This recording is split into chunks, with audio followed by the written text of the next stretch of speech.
Wir schauen jetzt noch, wer alles reinkommt, Jungs und Mädels. Oder wer das später wird sehen. Aber ich würde sagen, wir fangen da schon mal an. Und ich habe mir schon ein bisschen überlegt, weil das ja ein bisschen die letzte Folge ist in diesem Jahr, oder so ein bisschen ein Start soll einläuten ins neue Jahr, über was ich in dieser Folge überhaupt soll reden, ob das so ein Abschluss soll sein vom Cola Podcast 2019, und haben dann kurzerhand beschlossen, dass es irgendwie nicht das soll werden, sondern einfach ein kontinuierlicher Stream, wo weitergeht ins nächste Jahr sozusagen. Und darum, anstatt so ein bisschen rückblickend zu schauen, wollte ich vorwärts schauen und nicht in der Vergangenheit sein, sondern eher ein bisschen in der Zukunft. Und was so im neuen Jahr, egal zu welchem Zeitpunkt man das jetzt sieht, für die das vielleicht später werden sehen, auf dem Channel, vielleicht wird das auch schon im neuen Jahr sein, wo ihr das sehen, soll man die Folge ein bisschen als Inspiration sehen oder ein bisschen Gedankenstütze, oder neue Ansätze darin finde in dieser Stunde. Darum auch im Titel Neues Jahr, neue Moves. Ich wollte zuerst Neues Jahr, neues Glück anschreiben, aber neues Glück, um das soll es auch nicht irgendwie gehen, weil Glück tönt auch so ein bisschen zufällig. Und ich glaube jetzt nur bedingt an das, dass irgendwie alles nur so ein glücklicher Zufall ist und man nichts selber steuern könnte. Von dem her ist das immer so ein bisschen ein vorsichtiger Begriff, den ich nehme. Darum gefällt mir neues Jahr, neue Moves. Entsprechend gefällt mir ein bisschen besser, weil das bedeutet, dass man sich auch ein bisschen neue Ziele vornehmen fürs nächste Jahr. Für die jetzt eher auf der Musikseite sind und den Cola Podcast verfolgen, oder für die privat vielleicht, höre ich auch oft, wenn ins Musikbusiness irgendwie einsteigen, kann man die Folge oder die Episode ein bisschen als Anreiz nehmen, um sich wirklich ein bisschen Gedanken zu machen, okay, was habe ich dieses Jahr so alles gemacht und was wird die nächsten Jahre alles machen.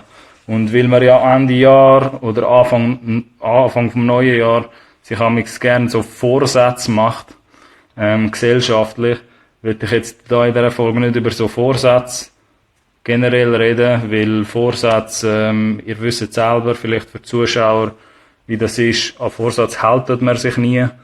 Vorsatz ist auch wie so irgendwie so ein Placebo-Gedanke, wo einen irgendwie einfach besser, wo du einfach ein besseres Gefühl solltest bekommen, aber ich glaube, die allerwenigsten Leute halten sich an Vorsatz. Ich verfolge eher ein bisschen das Mantra, Ziel setzen, also konkrete Ziele setzen und Resultat fordern oder herausfordern. Was meine ich jetzt mit Resultat herausfordern?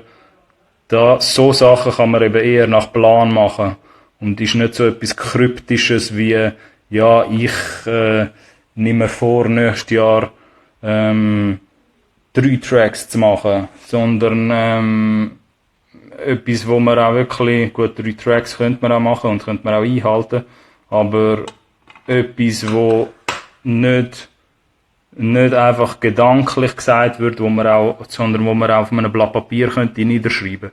Und die ganze Folge sollte so ein bisschen um das handeln, vielleicht auch.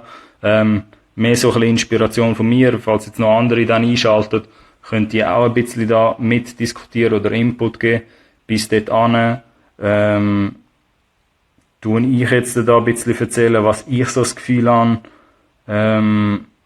was man sich konkret fürs nächste Jahr vornehmen, beziehungsweise was ich gern so mit dem Wissen, wo ich mir angeeignet habe, oder mit den Gesprächen, wo ich habe und Diskussionen mit Künstlern und Künstlerinnen, was ich gern euch wünschen würde fürs nächste Jahr und was ich gern mehr würde sehen generell, wo ich das Gefühl habe, das fehlt.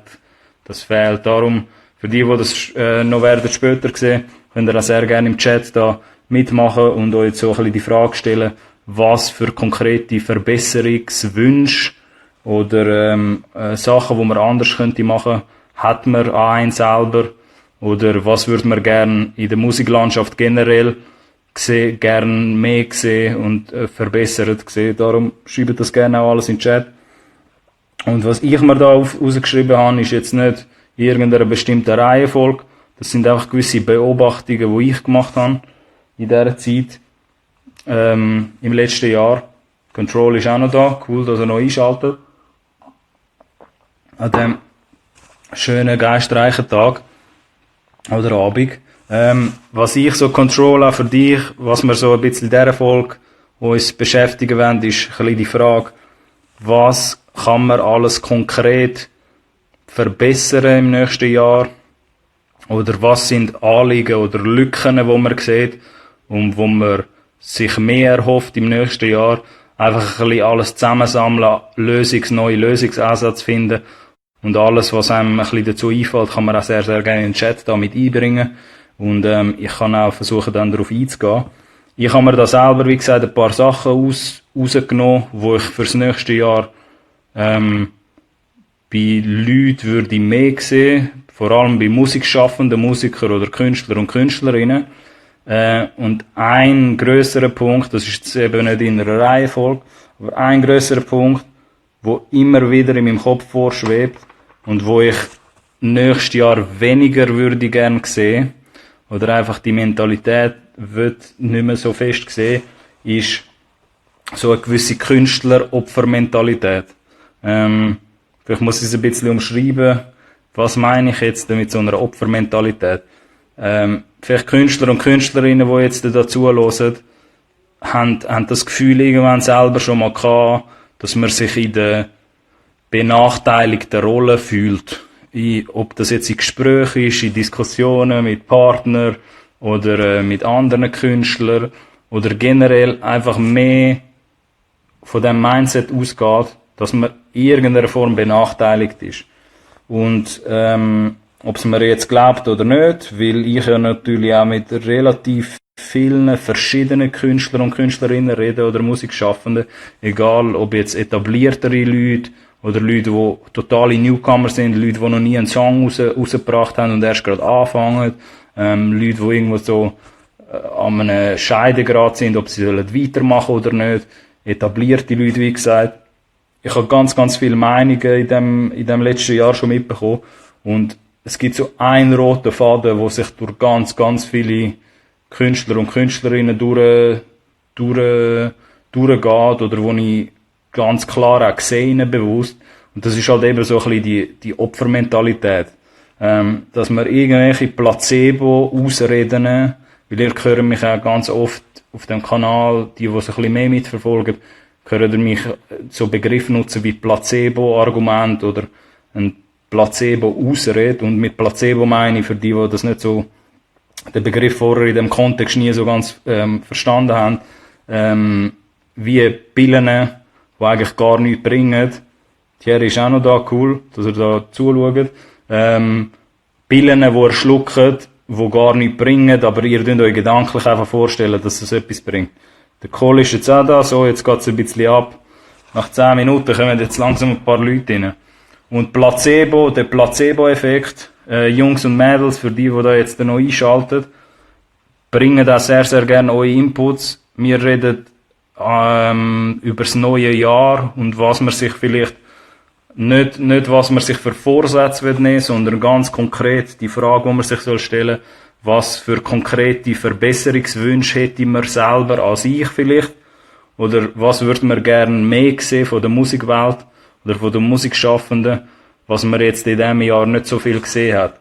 Und das soll alles so sehr konstruktiv bleiben und auch der Verbesserung dienen, dass das für alle, wenn möglich, ein Level-Up gibt im nächsten Jahr.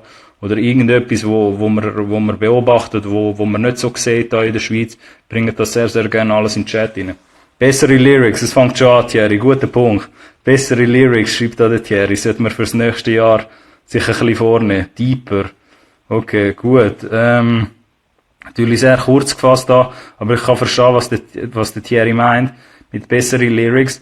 Thierry, ich komme nachher sehr, sehr gerne auch auf das drauf ein, aber weil ich gerade so in einem von den Punkten bin, wegen der ganzen, überhaupt etwas release, ein bisschen mehr connecten. Okay, gut, jetzt kommen wir dafür mit den Inputs, finde ich gut. Bevor ich zu euren Inputs komme, nehmt es mir nicht übel, würde ich wirklich das mit der Opfermentalität, die ich sehe, möchte ich schnell loswerden, weil ich das wirklich wichtig finde, dass man sich im neuen Jahr wirklich auch vornimmt, nicht mehr in diesem Mindset zu sein. Ich sehe das noch wirklich zu oft, dass man sich halt eben dort irgendwie als Künstler oder Künstlerin oder generell Musiker, egal was man jetzt macht, auf Produzentenseite, sich da irgendwie so emotionale Ausreden oder gedankliche Blockaden rein versetzen. Und weil es ja gedankliche Blockaden sind, aus dem Begriff heraus, blockiert einen das völlig und halt lenkt das einfach vom Essentiellen ab. Und die Opfermentalität, das ist vielleicht bei ganz vielen ist das etwas Unbewusstes, wo ich aber irgendwie immer so ein bisschen mehr wahrgenommen habe, dass sich da ganz viele das Gefühl bekommen, eben placebo-mässig, weil das eigentlich gar nicht der Fall ist. Aber man tut sich das so fantasieren in seinem Kopf, dass man irgendwie das Gefühl hat, man ist benachteiligt oder man ist nicht im Vorteil in irgendeiner Situation. Und eher so von einer pessimistischen Ebene schaut man das an. Und wenn es etwas gibt, wo ich diesen Leuten, die jetzt genau spezifisch diese Episode mitbekommen, mitgeben kann, fürs neue Jahr, ist, dass man auch wirklich proaktiv an dem schafft und nicht mehr in die Opferrolle verfallen tut. Weil ich habe die Sätze querbeet von ganz, ganz vielen Künstlern und Künstlerinnen in diesem Jahr immer und immer wieder gehört. So, gewisse sagen das halt eher unbewusst, gewisse andere sagen es mir dann bewusst irgendwie, eher so nörgelmäßig oder sich beklagenmäßig. Aber so Sätze wie irgendwie, ich habe mir da ein paar halt aufgeschrieben, Sätze, die ihr auch sicher ganz oft gehört habt oder vielleicht selber schon mal benutzt habt. So Sachen wie, Musik wird immer brotlose Kunst bleiben. Höre ich ganz oft noch. Mit Streams macht man kein Geld in der Schweiz. Das geht an und an. Ich muss euch vorstellen, und das kommt ein bisschen, vielleicht verstehen ihr nachher ein bisschen, was ich meine mit dieser Opfermentalität. Ich muss mit der oder mit dieser Person zusammenarbeiten oder connecten oder wenn ich jetzt die Chance hätte, mit dem zu featuren, dann würde es bei mir laufen. Bei denen funktioniert es nur, weil sie ihren Arsch an Radio verkauft haben. Bei der oder diejenigen, das höre ich auch ganz oft. So könnt ihr euch nicht vorstellen, wie oft ich den Satz schon gehört habe das Jahr.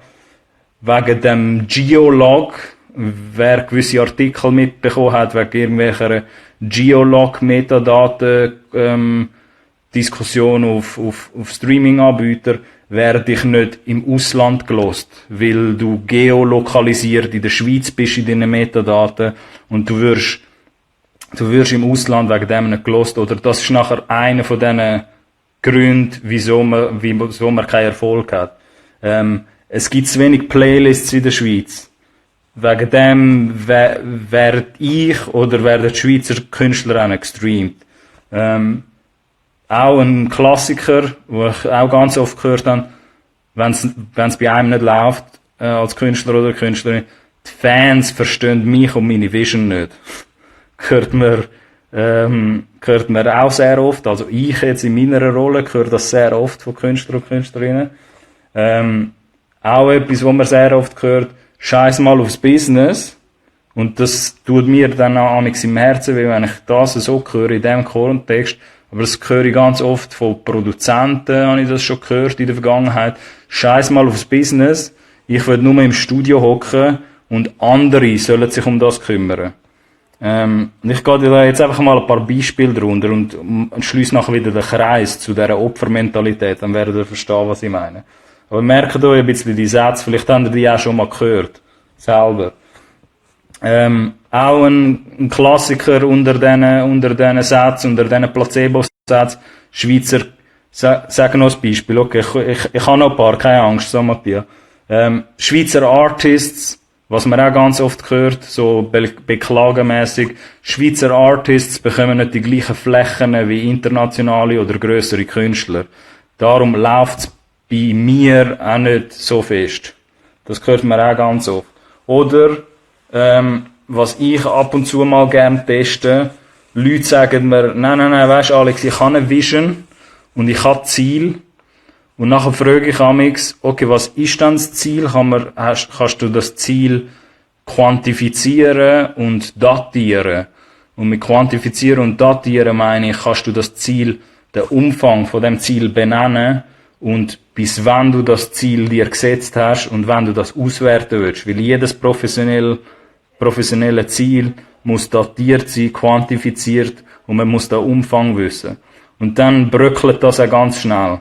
Weil sich Leute auch dort placebo-mässig sagen, nein, ich habe Ziel und eine Vision. Aber sobald man das irgendwie hinterfragt, merkt man, dass man sich dort vielleicht gar nicht so viel Gedanken gemacht hat.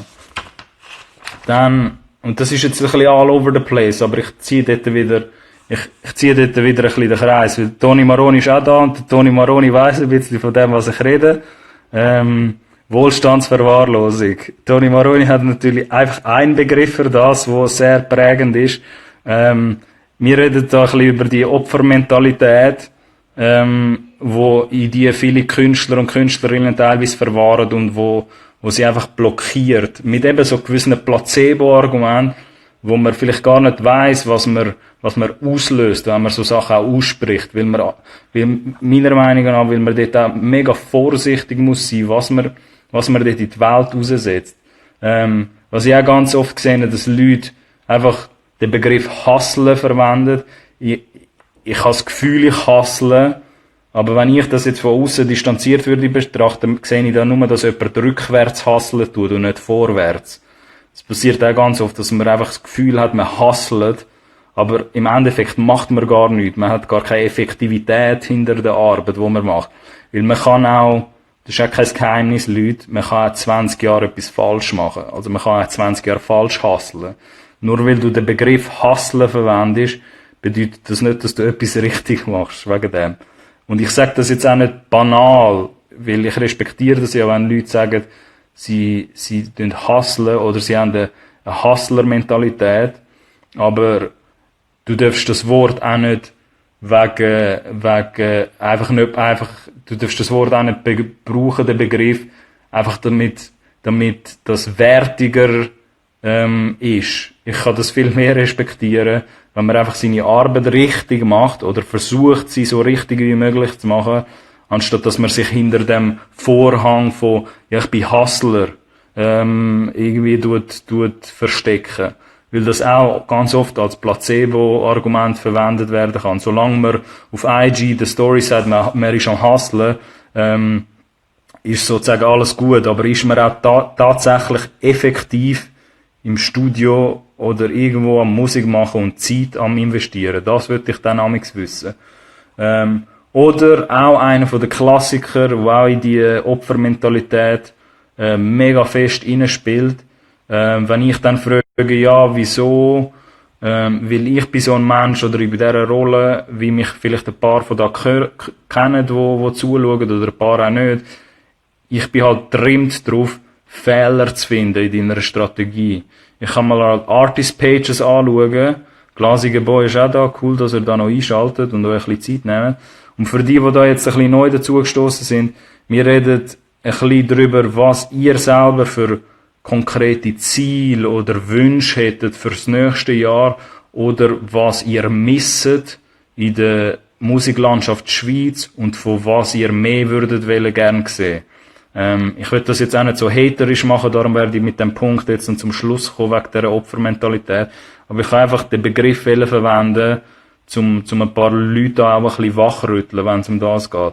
Aber so der letzte Satz, den ich dort auch ganz, ganz oft höre, wo so placebo-mäßig verwendet wird und wo mir nur ein Signal gibt, dass du in dieser Opfermentalität irgendwie einfach stecken geblieben bist und dich eher als Schöfli siehst und nicht als jemand, der über dem kann stehen, ist, wenn mir Leute sagen, ja, weisst, ich habe es einfach nicht gewusst. Wegen dem bin ich finessed worden, wegen dem bin ich ein Geschäftsdeal eingegangen, der beschissen ist. Wegen dem bin ich irgendwie von irgendeinem Homie verarscht worden.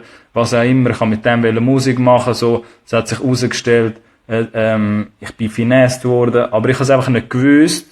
Und das ist jetzt das eine. Das nicht wissen ist nicht etwas Schlimmes. Wegen dem haben wir vielleicht auch da den Collab-Podcast und die Diskussionen, dass auch mehr Informationen verbreitet werden, dass ich weiss es nicht, das ist nicht der schlimme Part, aber wenn ich dann amix frage, ja, aber hast dort und dort nachgeschaut, dann merkt man recht schnell, dass die Personen, mit denen ich geredet habe in der Vergangenheit, dass man einfach aus reiner Faulheit oder Bequemlichkeit oder, wie es der Toni Maroni da genannt hat, Wohlstandsverwahrlosung, dass man sich nicht die Mühe gemacht hat, selber ein bisschen zu recherchieren und ein bisschen sich die Informationen zusammengesucht hat. Weil das ist auch ein bisschen ein Wake-up-Call für die meisten, wo da vielleicht die Thematik interessieren, die zuschauen. Im Internet findest du so ziemlich jede Information, wo du brauchen könntest oder brauchen müsstest, um mit dem Musikgame vielleicht ein bisschen mehr machen ein bisschen mehr Erfolg als das, was man bis jetzt gehabt hat. Und das gilt auch für Schweizer Künstler und Künstlerinnen.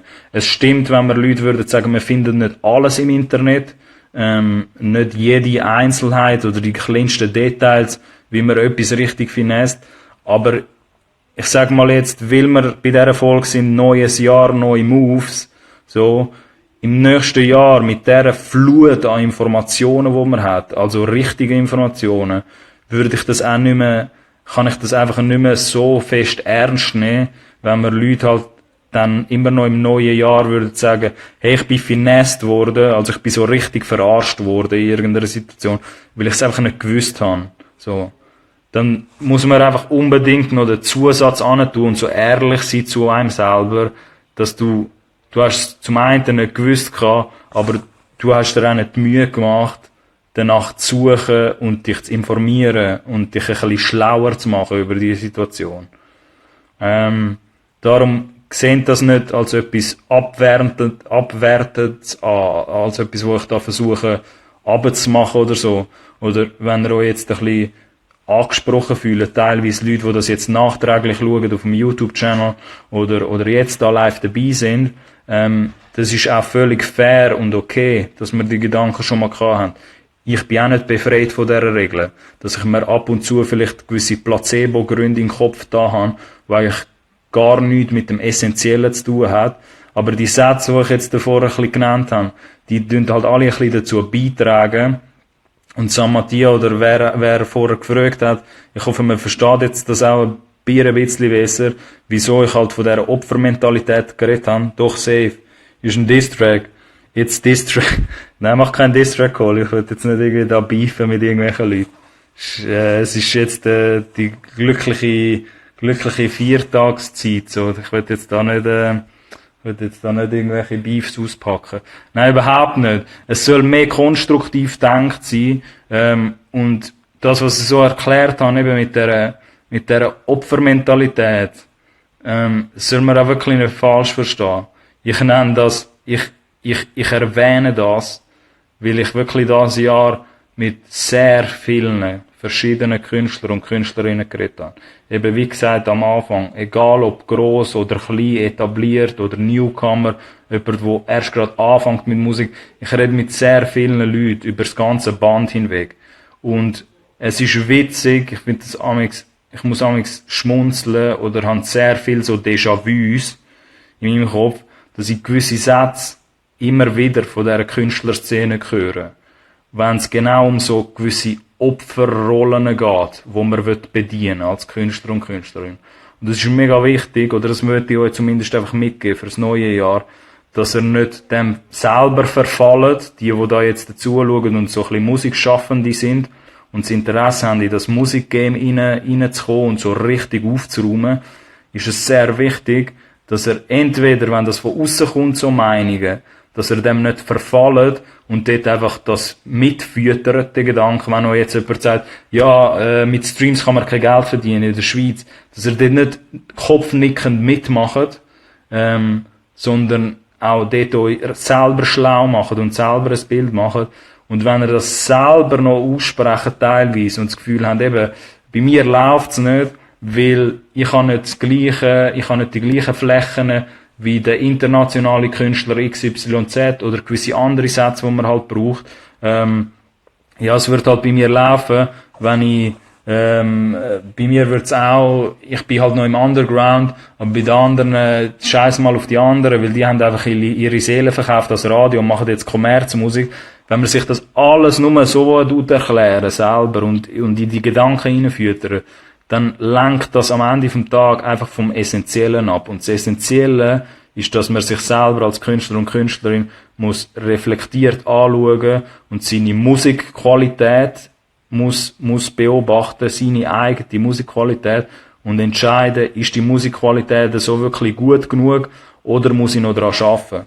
Weil ich verstehe schon auch, dass es bequemer ist, sage ich jetzt mal, sich in so Ausreden zu verfallen, in so Ausreden reinzusülzen oder zu verstecken, anstatt oder sich damit abzulenken, anstatt sich einfach um seine eigene Musikqualität zu kümmern und dafür zu sorgen, dass seine eigene Promotion und seine eigene Songqualität einfach steigen tut, kontinuierlich. Weil, wenn mich Leute dann manchmal fragen, und das ist ja etwas, wo halt in die Episode ein bisschen reingehen soll, was der Hold-up ist. Oder Leute fragen mich auch ganz oft, hey Alex, was hast du das Gefühl, wieso läuft's noch nicht? Wieso, hat der Satz jetzt Sinn gemacht, wieso läuft's noch nicht? Das war eine doppelte Verneinung gewesen. Wieso läuft's nicht? Oder noch nicht in der Schweiz? Mit gewissen Schweizer Mundartkünstlern oder so. Dann ist das Essentiellste, was ich sagen kann, ist meistens auf das, was ich am besten abbrechen kann, ist, dass aufgrund von irgendwelchen Ausreden, aufgrund von irgendwelchen Placebo-Argumenten, deine Musikqualität einfach nicht auf dem Stand ist, wo sie sollte sein. Weil jemand, der jetzt tiefer in dieser Musikmarketing-Materie ist und in dieser Industrie schon länger schafft, damit meine ich jetzt nicht nur mich, bescheidenerweise. Ich meine auch ganz, ganz viele andere Leute, die bei Labels hocken, die Managementerfahrung haben, die schon mit etablierten Künstlern und Künstlerinnen gearbeitet haben. Viele von denen würden auch sagen, dass oftmals kann man sich noch so gern in all die Ausreden verstricken und sagen, ja, es läuft nicht wegen dem, es läuft nicht wegen dem, es läuft nicht wegen dem, also alles aussenstehende Faktoren. Es läuft nicht, weil der Künstler macht es so, es läuft nicht, weil ich habe nicht das gleiche YouTube-Game wie der andere, pipapo, es läuft nicht, weil ich zu wenig Playlists habe. Und das sind alles so Faktoren, die extern sind. Und all die Faktoren zu nennen, ist es auch viel einfacher, als wenn man einfach mal zu sich selber schaut, in seinen eigenen Garten und einfach geht im Studio die Songs hören und wirklich ehrlich zu sich selber ist, wie ich das in anderen Episoden auch schon gesagt habe, und geht analysieren, ist die Songqualität tatsächlich gut genug für den Markt, für den Schweizer Musikmarkt oder sogar international. Und international ist dann noch schwieriger, wenn man mich amigs fragt, ja, Alex, was muss ich machen, um in Deutschland oder in Frankreich oder wo auch immer bekannter zu werden? Ja, hate to break it to you. Julia ist auch noch da, cool, dass er da einschaltet. Aber international ist die Frage noch essentieller, ob man einfach Musikqualität, ob seine eigene Musikqualität gut genug ist oder nicht. Und ich sprich da jetzt damit auch Leute an, die in einem Artist-Team sind. Das muss nicht unbedingt Künstler und Künstler direkt sein, Künstlerinnen, sondern auch Leute, die mit diesen Künstlern zusammenarbeiten und das vielleicht irgendwann werden sehen und sich da ein bisschen neue Inspiration für den Start vom neuen Jahr irgendwie bekommen. So. Dort rede ich ja ganz oft auch von dem Peer Pressuring, nennt man es im Englischen, oder die Mentalität, dass man in der Gruppe, in seinem Camp, amix irgendwie mehr Ja sagt, anstatt kritische Meinungen zu äußern. Und all die Ausreden oder das, was ich jetzt vorher mit der Opfermentalität so ein bisschen beschrieben habe, sieht man auch ganz oft an den Leuten um dich herum. Also es muss nicht sein, dass du dich als das Schöfli siehst, wo sagst, ja, ich werde da die ganze Zeit vom grossen bösen Wolf metaphorisch aufgefressen und ich kann da nichts machen, ich kann mich nicht verwirklichen, weil der grosse böse Wolf wird mich drinnen behalten, so ein bisschen sinnbildlich. Ich hoffe, ihr versteht jetzt die Metapher. Aber es ist vielleicht nicht unbedingt das, sondern es kann auch sein, dass die Leute um dich herum vielleicht einfach nicht der richtige Mindset dir mitgeben. Und ob man sich jetzt selber in dieser Opferrolle sieht oder nicht, kann abschliessend gesagt, kann auch sehr fest dazu beitragen, ob deine Qualität generell als Musiker oder Musikschaffende auf einem Niveau ist, wo du kannst mithalten, oder ob du immer so ein bisschen auf dem Amateurlevel das wirst beibehalten. Und das tönt jetzt vielleicht ein bisschen kryptisch, aber wenn ihr jetzt nochmal zurückspulen und euch ein paar von diesen Sätzen nochmal ein bisschen in den Kopf einprägt, dann werdet ihr sehen, dass es auch noch im neuen Jahr ganz oft vorkommt, egal ob das von euch irgendwie ausgesprochen wird, bewusst, oder ihr hört die Sätze, ihr müsst einfach können die Sachen ein bisschen abschalten. Das heisst nicht, dass ihr das ignorieren müsst, weil gewisse von diesen, sag ich mal, von diesen Ausreden oder von diesen Argumenten sind auch noch ein Stückchen weit berechtigt. Aber ich kann als Beispiel man macht kein Geld mit Streams in der Schweiz. So eine Aussage kann ich im 2020, in dem neuen Jahr, weil es ja ein bisschen um das geht in dieser Episode, so eine Aussage kann ich einfach nicht mehr ernst nehmen. Weil ich habe so viel Gegenargumente dort, oder ich kann euch so viel News Stories und so viele Sachen könnt ihr euch zeigen, wo alles öffentlich ist, von so vielen Indie-Künstlern oder Major-Künstlern, die da mittlerweile langsam aber sicher auch in der Schweiz gutes Geld könnten mit dem verdienen. Und da muss man sich teilweise fragen, wenn man halt in so Gedanken reinfüttert, an was liegt es tatsächlich? Weil wie lange wird man dort noch versuchen zu sagen? Und es geht jetzt nicht nur um die Problematik, dass im Streaming noch ein bisschen zu wenig Geld drinnen ist, weil das würde ja auch noch ein bisschen Recht geben. Aber wenn ihr jetzt ein bisschen versteht, die Opfermentalität, wo ich würde gerne ein bisschen weniger sehen nächstes Jahr, darum reden wir ja ein bisschen, was ich jetzt aus meiner Meinung würde gerne weniger sehen oder Verbesserungen würde ich sehen im nächsten Jahr. In der Opfermentalität, wenn man das auch ein bisschen abschalten, dann erkennt man dort vielleicht auch sehr bald, dass es nicht die Einstellung ist, sie sind die Bösen und wir sind die Lieben. Es ist gar nicht um das gegangen. Es geht auch nicht um Indie versus Major, Indie-Künstler versus Major-Label. Es geht auch nicht um Streaming versus Label. Es geht um gar nichts von dem. Das Essentielle ist einfach, wenn man Musikschaffenden ist und man hat Interesse oder Ambitionen, selber Musik rauszubringen und erfolgreich etwas zu erschaffen. Professionell Geld vielleicht eines Tages mit dem zu verdienen, dann muss man halt all die Ausreden und all die Argumente, die man hört, muss man so ein bisschen auch abschalten und sich einfach um das Essentielle kümmern, und das ist deine eigene Musikqualität, um wie du die Songs, die du hast, oder die Projekte, die du hast, am Mann oder an die Frau bringst. That's it, point. So, period. Da gibt's nichts anderes eigentlich zum sagen. Und ich habe es aber trotzdem nochmal erwähnt haben, weil ihr werdet jetzt auch nicht glauben, von wie vielen verschiedenen Künstlern, Leute oder Leute in den verschiedensten Regionen, die sich auch untereinander gerne kennen, ich die genau gleichen Sätze gehört habe, wenn es um das Thema geht. Und das bedeutet auch einfach, dass ein bisschen ein Muster dort dahinter ist, wo sich einfach ein bisschen in den Köpfen der Leute dort reingetan hat. Und ich sehe jetzt bei vielen von diesen Sätzen, die amigs gedroppt werden, sehe ich nicht so das Problem. Sehe ich nicht ein riesen Dilemma dahinter oder eine Hürde, wo man nicht kann überwinden, sozusagen.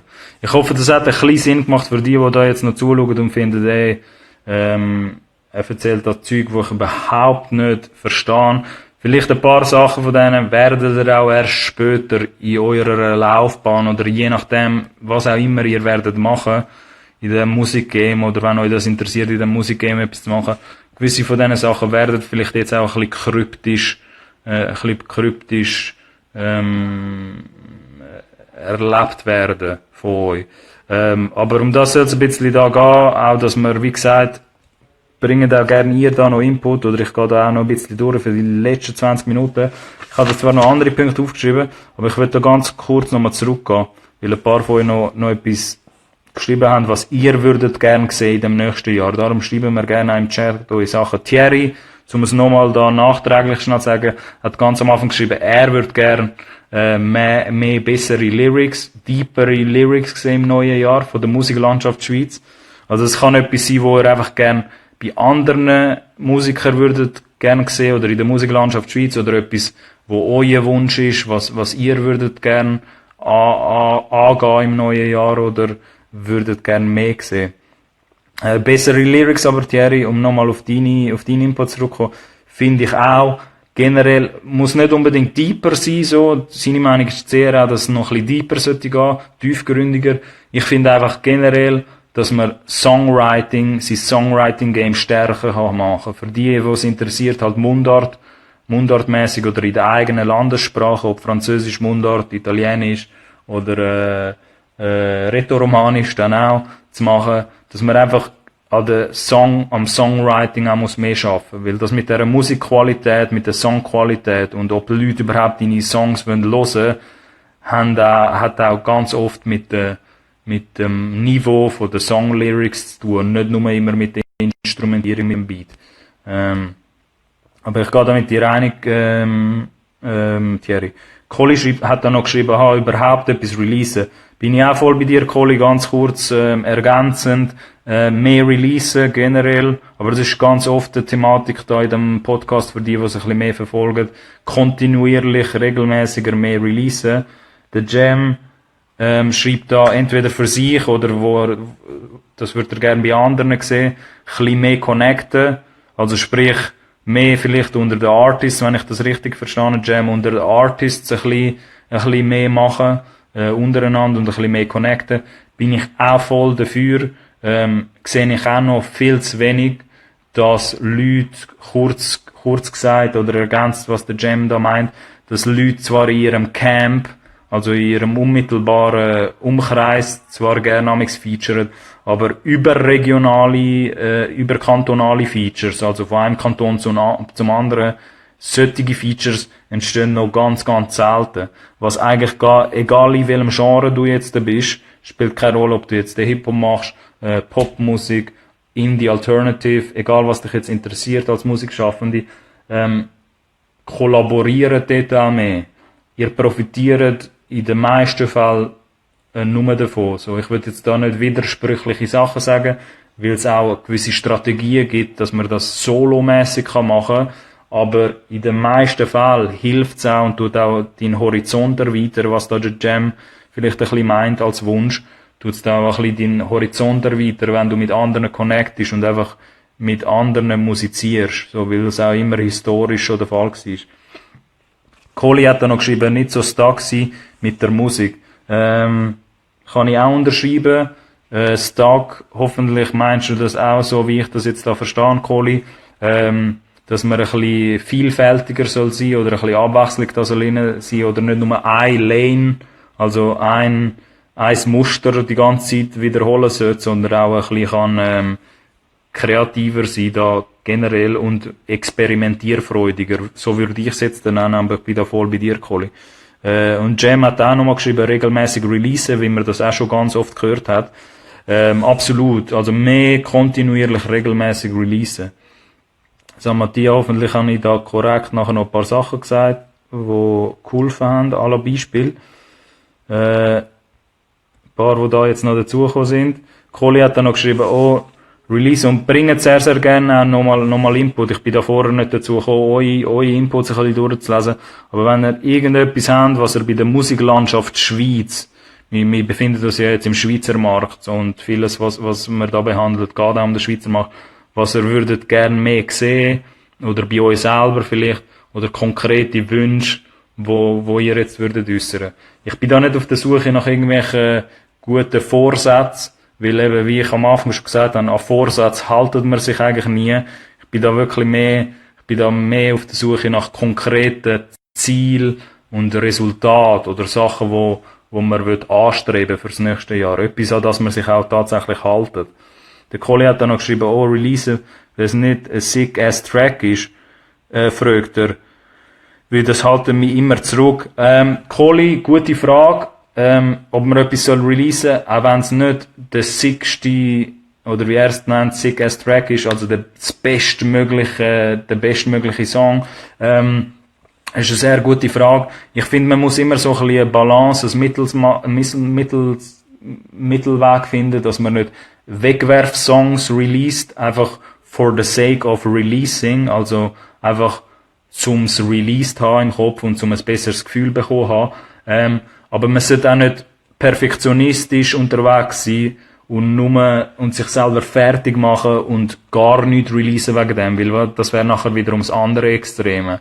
Wenn man das selber, ich finde, ein guter Test, pragmatisches Beispiel, wo man da geben kann, ein guter Test, den man machen kann, ist, wenn man den Song jetzt würde auf die Seite legen, wo man voll fertig produziert hat, und den Song findet man nach 4, 5, 6 Wochen, lass es 1,5 Monate sein, findet man den Song immer noch geil, als Künstler, als der ihn erschaffen hat, als Künstler oder Künstlerin, dann ist es ziemlich fair, dass das wahrscheinlich release-würdig wäre.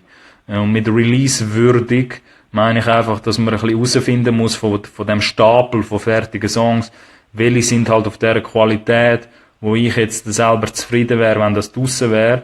Und immer mit dem Mindset ein bisschen denken, ja, das ist nachher für die Ewigkeit, so sagen draussen. Man könnte das zurückziehen, theoretisch, aber wenn man jetzt würde denken, wäre man jetzt zufrieden damit, dass der Song jetzt mehrere Jahre oder die nächsten 10, 20 Jahre weiter gestreamt wird, ob man das immer noch gut genug findet.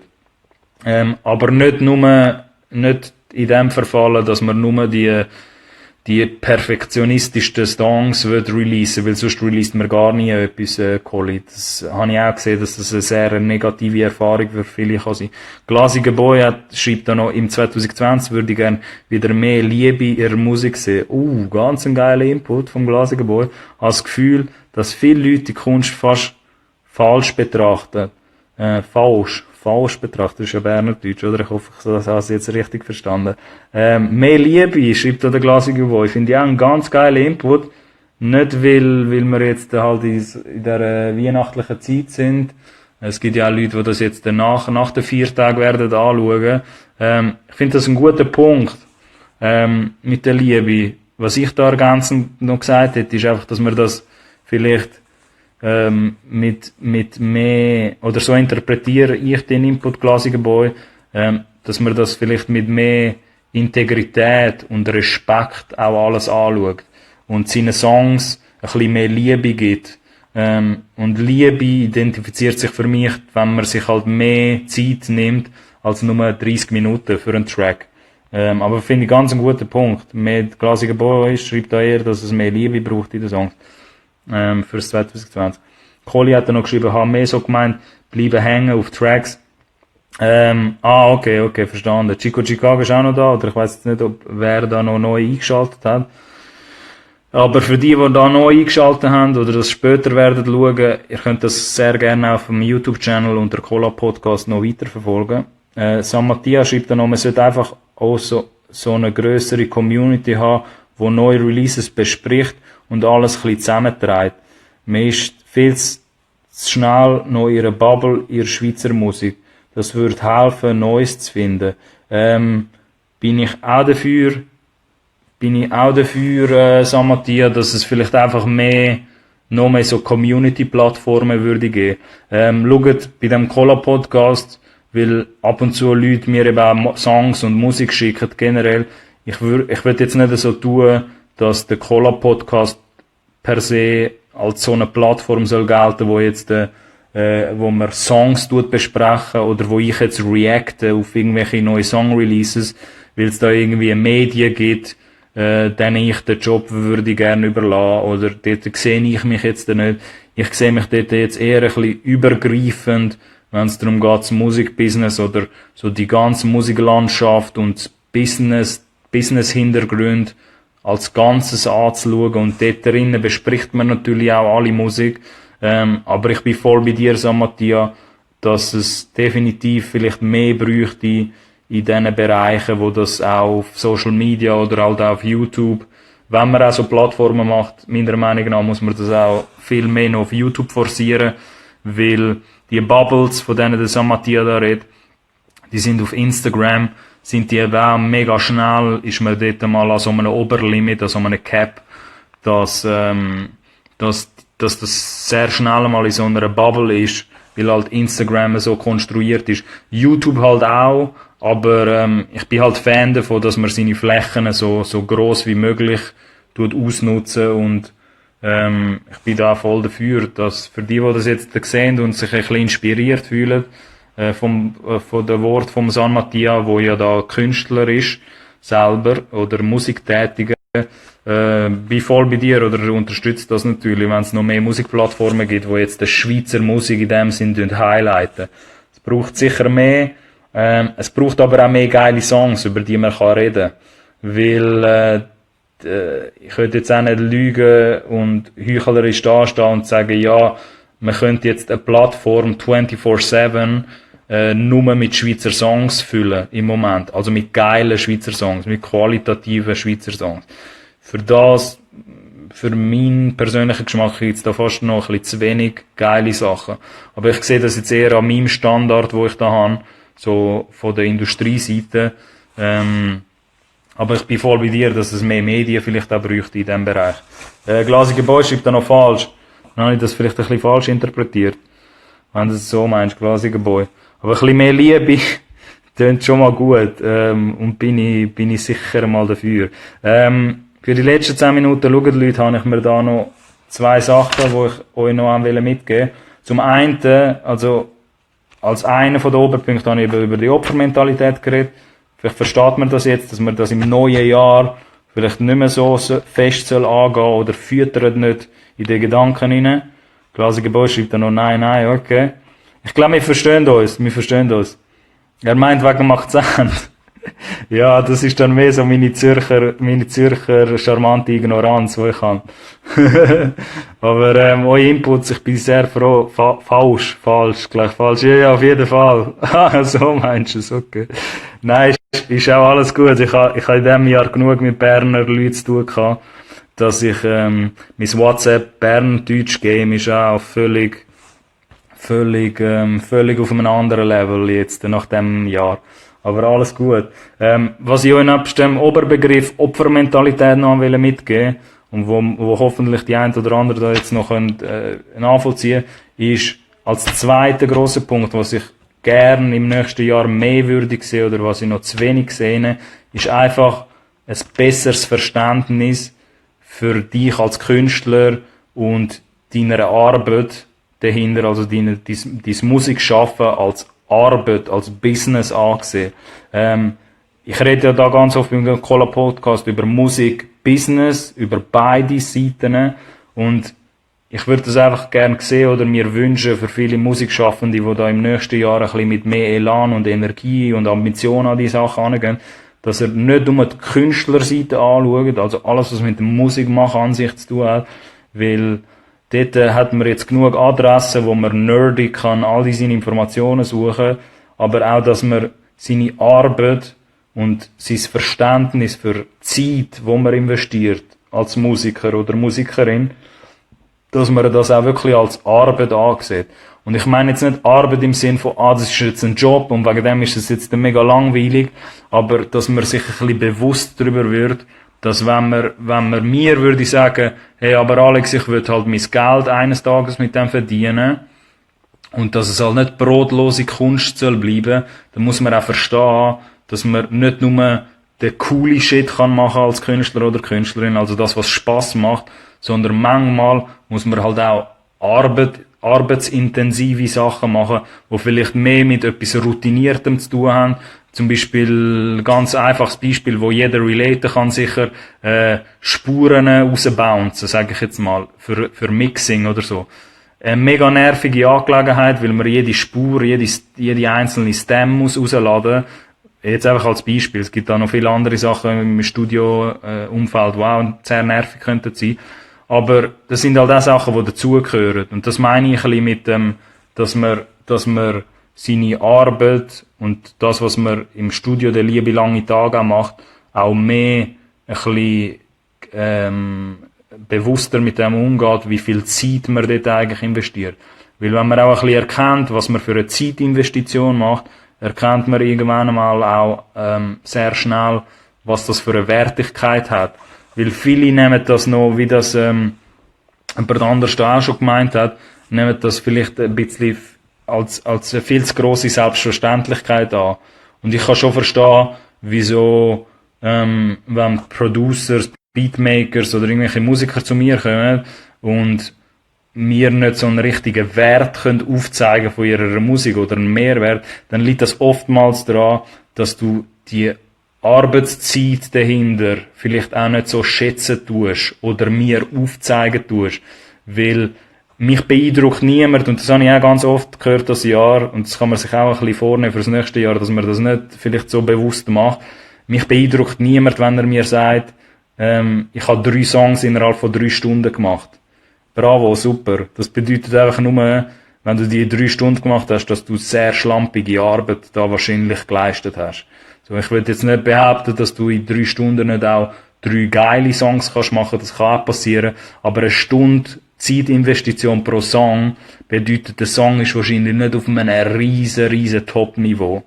Versteht ihr darum, was ich meine, mit dem ein bisschen bewusster mit der Zeit umgehen?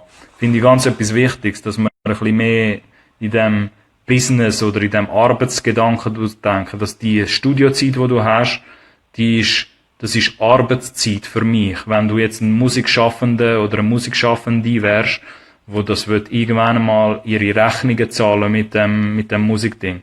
Colli schreibt dann noch, ich glaube, das grösste Problem ist, dass man nachher nie ganz sicher ist, in was man wie viel Zeit soll investieren. True, Colli. Auf jeden Fall, dass man dort auch ein bisschen seine Zeitslots auch ein bisschen oder seine Prioritäten richtig setzen kann. Und Prioritäten richtig setzen hat halt vielleicht nachher auch mehr mit einem Business-Mindset zu tun. Und ich weiss, dass es vielleicht für viele Künstler oder vor allem Newcomer, die neu in diesem Game sind, schwierig ist zu sagen, okay, ja, ich konzentriere mich jetzt nicht wirklich nur auf das, was Spaß macht und das, was das Gefühl mir sagt. Aber manchmal oder oftmals muss man auch die routinierten, langweiligen Sachen machen, weil die sind vielleicht eine größere Priorität als nur immer der Fun-Shit. Aber dort muss ein bisschen eine Balance entstehen, aber auch ein bisschen, einfach mehr das habe ich ein bisschen impulsiv mitgeben. Mehr auch die Arbeitszeit und Zeitinvestitionen ein bisschen bewusster mit dem umgehen, vielleicht im neuen Jahr. Und dann, in den letzten 5 Minuten, weil mir nicht mehr so viel bleibt, leider, das Ganze, und so viel habe ich da jetzt auch nicht, das ganze YouTube-Game. Wenn ich euch noch etwas Abschliessendes, eine Plattform mitgeben kann, weil mich ja oft auch viele Leute fragen, ja, was soll ich an der Strategie verbessern oder so, als dritter grosser Punkt in dieser Episode, würde ich euch einfach noch mitgeben, YouTube. So.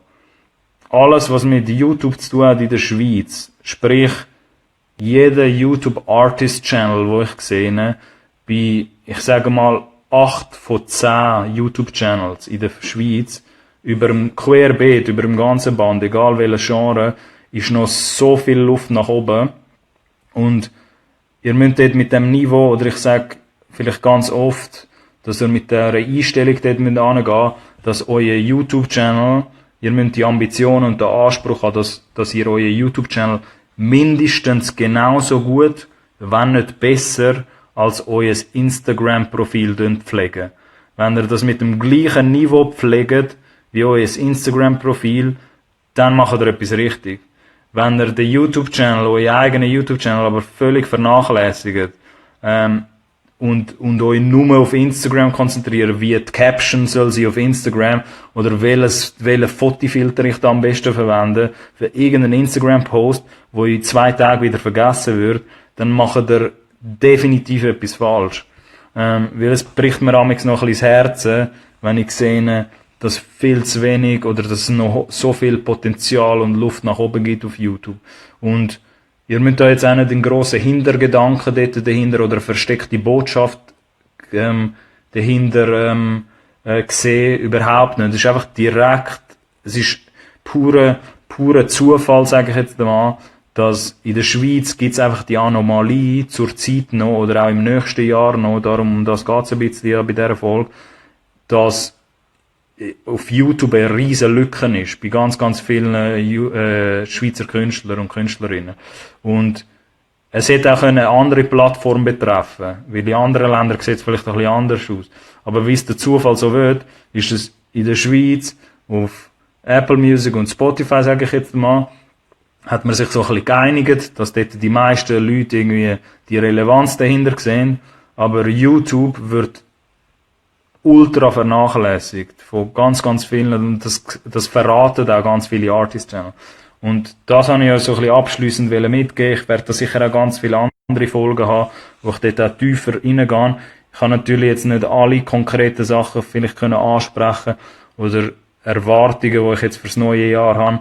Ich hoffe aber, für die das sehen, habe ich ein bisschen Inspiration geben. Und die das nachträglich sehen und bis zu dem Punkt jetzt am Schluss vom Video noch dran geblieben sind, würde ich euch da ganz viel Props weitergeben für euch selber oder Respekt an euch und ein grosses Dankeschön für die sich auch die Mühe machen, den Content oder die Thematiken teilweise bis am Schluss anzuschauen oder wo auch die Infos sich die richtigen Infos da rauspicken und auch selber ein bisschen studieren wollen und ich weiss das auch zu schätzen, weil das nicht sehr viel machen. Ich sehe das auch ab und zu in den Analytics, wer sich halt die Videos vollständig anschaut. Und ich weiss das zu schätzen, wenn ihr euch selber dort viel Gedanken machen wollt und euch den Knowledge nehmen für euch selber. Das ist vor allem das Wichtige daran. Von dem her, danke vielmals fürs Zuschauen, für die da live dabei sind. Und hoffentlich könnt ihr ein paar von diesen Punkten, die da ein bisschen besprochen und diskutiert worden sind, könnt ihr ein bisschen anpacken im neuen Jahr. Und ja, ich wünsche mal ein energievolles neues 2020 an alle, die das sehen werden. Peace.